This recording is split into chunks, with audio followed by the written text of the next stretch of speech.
Good morning, students. In your curriculum for class 11th, your engineering graphics practical carries a weightage of 30 marks.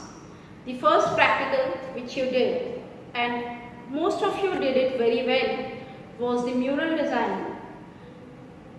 Till last year in your curriculum, we had a complete chapter, engineering curves.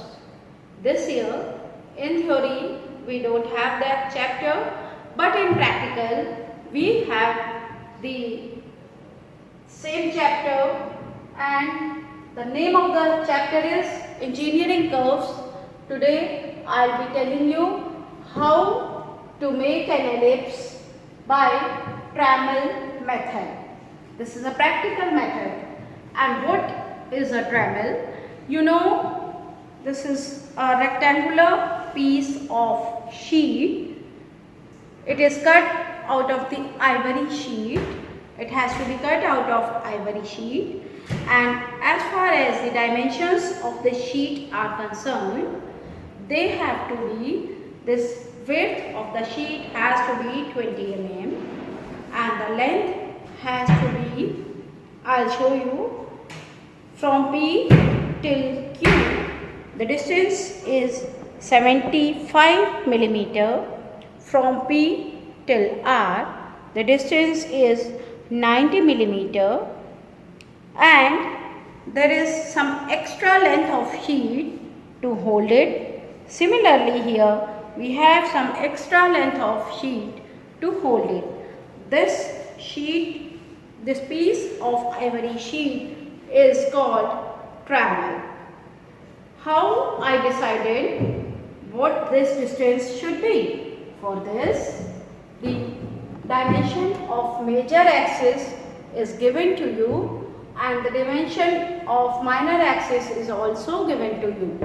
The major axis is denoted by V dash and it is 180 mm. So as the name implies, major axis is always lengthier than the minor axis.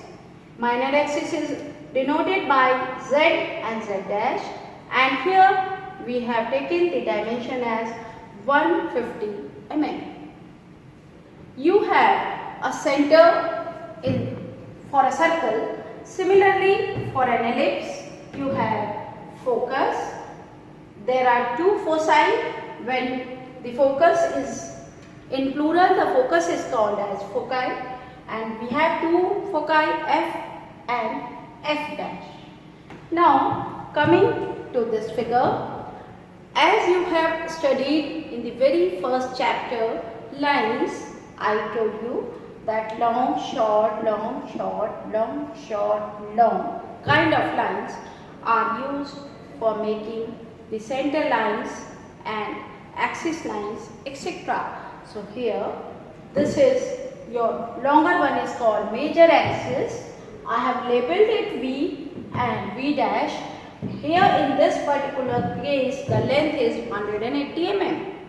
Similarly, the shorter line which is perpendicular to VV dash is minor axis and is denoted by Z and Z dash. O is the midpoint of both the Z dash as well as V dash, and these two lines are perfectly perpendicular to each other. And remember, in exam also you have to make axis line as long, short, not the simple line. Now, how to use this Trammell to make an ellipse? It's very interesting. You'll find it very interesting. You all can attempt this at home for your file. Again, the size of the sheet will be A3. So see, it has to be placed in this way. Children, here Q is coinciding with the major axis and R is coinciding with the minor axis. The point P which I obtained is the point for the curve. Now I am rotating it a little, tilting it a little bit. Again, Q is coinciding with the major axis, R is coinciding with the minor axis, and P is the point obtained. In similar manner, I'll tilt it little bit more. You can see approximately equal distances. I am taking approximately equal distances. So this again, R is coinciding with minor axis, Q with major axis, and P is the point obtained. So I always show it for one quadrant to my students, and for rest of the figure my students come to the board to make it.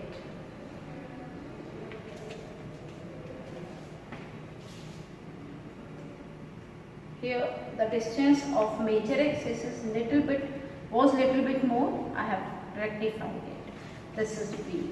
Now this quadrant you can see I got the curve. I am not going to make it just now. The entire curve has to be drawn as a smooth curve in the end. Now I'll set this for the points here. Once again, students, you can see R is coinciding with minor axis, Q is coinciding with major axis, and P is the point obtained. When you use an ivory sheet, it's very easy to do this practical.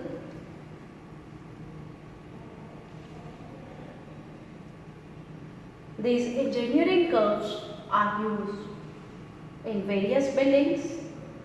You see, your engineering drawing knowledge is very important for architecture, civil and mechanical branch. All these branches cannot, if you are interested in any of these branches, you cannot do without engineering graphics. But there are, for all the branches, this engineering graphics is a compulsory subject for first year. Now you can see this same travel I will be using for these points. Wherever I want to obtain the point, I can set it accordingly. Always the longer distance has to be set on minor axis, the shorter one on the major axis, and then we can obtain the points.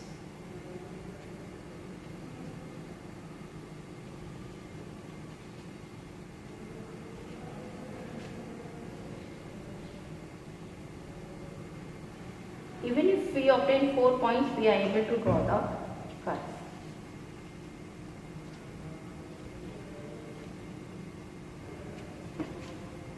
So children, now I am going to draw the curve so that you all are able to see. The thickness of your pencil should be little bit. The thickness of the point in your pencil should be a little bit more. If it is very thin, then what is going to happen, I will show you. See, here my chalk was little bit thick. So you can see all the points are getting merged with the curve which I have made. But in the next quadrant, the thickness of my chalk point was not more. So you can see all the points are seen here, but I will rectify this. You have a French curve for this. So I will show you the French curve also. You don't need to draw it. It's not necessary for you to make it freehand. If you are having good freehand drawing, then it's very good. But if you don't have a good freehand drawing, then this object is called French curve. This object is called French curve, and for using this, we have to use trial and error method. For example, say these are my points. Now I will show you directly. So these are my points, suppose, and I have to join it. So what I can do is I can use it. I can use the French curve. See, it's not that I have some particular rule. It's just trial and error method. But this unevenness which I am getting is not correct. Instead of this, we must obtain a smooth curve. So for that, I will show you what has to be done. Actually the French curve is quite small and my board is having bigger dimensions, that's why, but still. So it has to be a smooth curve like this. I'll show you.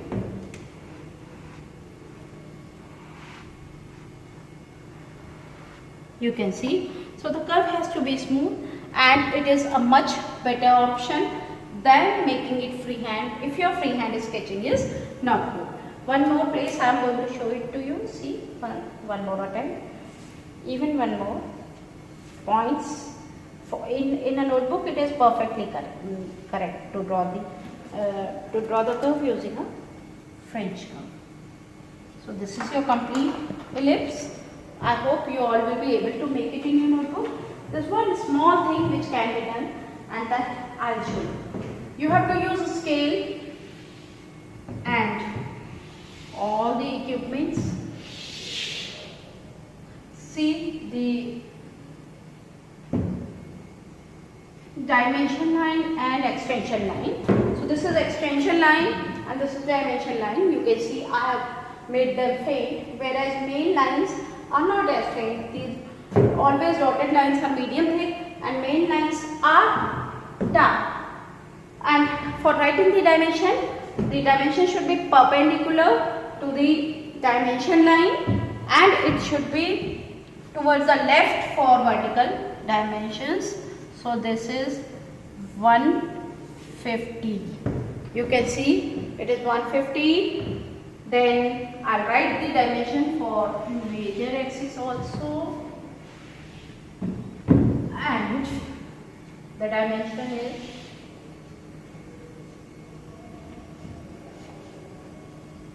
180.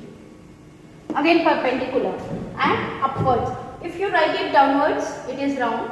Here, instead of writing it towards the left, if you write it towards the right, then it is round. So this is the method for making the engineering curve, that is ellipse by travel method. I hope all of you will enjoy making this in your file.